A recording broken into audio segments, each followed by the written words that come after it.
అచ్చులు అంటేనమ్మా ఆ నుంచి అ, ఆ, ఇ, ఈ, ఉ, ఊ, అరు, అరు, అలు, అలు, ఏ, ఏ, ఐ, ఓ, ఓ, ఔ, అం, అహ. ఇంతవరకు అచ్చులు అంటారు. తర్వాత హల్లులు అంటే వాటికే వ్యంజనాలు అని కూడా పేరు. కా నుంచి బండి రా వరకు ఉండేటటువంటి వాటిని హల్లులు అంటారు. అచ్చుల్లో ఆ, ఆ, ఈ, ఈ, ఉ, ఊరు, ఊరు, అలు, అలు, ఏ, ఏ, ఐ. మళ్ళీ ఏ, ఏ, ఐల్ని వక్రములు అంటారు. అంటే వంకరగా రాస్తామని కాదు, వక్రంగా పలకబడతాయి. ఓ, ఓ వక్రంగా పలకబడుతుంది. ఐ, ఔ వక్రతమములు అంటారు. మిక్కిలి వంకరగా పలకబడతాయి ఆ రెండు అక్షరాలు. అయ్యి వచ్చిందనుకో చాలా తేడాగా ఉంటుంది. అవ్వు వచ్చిందనుకో తేడా ఉంటుంది.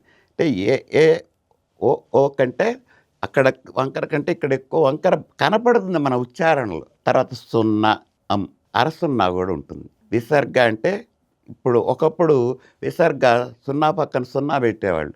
ఆ తర్వాత ఈ ముద్రణ యంత్రాలు వచ్చి టైపింగ్ వచ్చిన తర్వాత ఒక సున్నా పక్కన రెండో సున్నా తీసుకుంటే కొంచెం స్పేస్ ఎక్కువ అవుతుంది. అందుకని ఈ సున్నా దీని మీదకి తీసుకెళ్ళారు.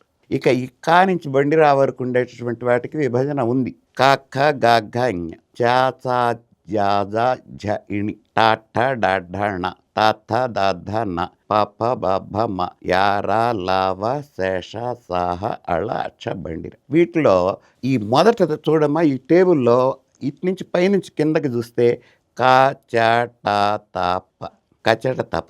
వీటిని పరుషములు అన్నారు. పరుషములు అని ఎందుకు అన్నారంటే కొంచెం ఉచ్చారణ కఠినంగా ఉంటుంది. ఎందుకు ఉచ్చారణ కఠినంగా అక్కడ లేదు కదండి అని నువ్వు అనుకోవచ్చు. నీకు గజడ దబ అన్న తర్వాత ఇది దీని పరుషత్వం తెలుస్తుంది. గజడ దబ అని మూడో స్టెప్ను చూసే కిందకి ఆ గజడ దబ కచట తప తేడా తెలిసిందా? అది తేలిగ్గా వచ్చు, ఇది కొంచెం కఠినంగా వచ్చు దానికంటే.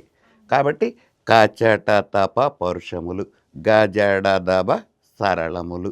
ఇక లాస్ట్ వస్తుంది జ్ఞానామ. వీటి పలికేటప్పుడు మనం కొంచెం ముక్కు సహాయం తీసుకుంటాం. అనునాసికములు, నాసికా సహాయం తీసుకుంటాం. కాబట్టి కొంతమంది ముక్కుతోటే పలుకుతాం అంటారు. ముక్కుతో పలకడం సాధ్యం కాదు. ముక్కు సహాయం మనం పలుకబెడతాం కాబట్టి వాటిని జ్ఞానీనామ అన్నారు.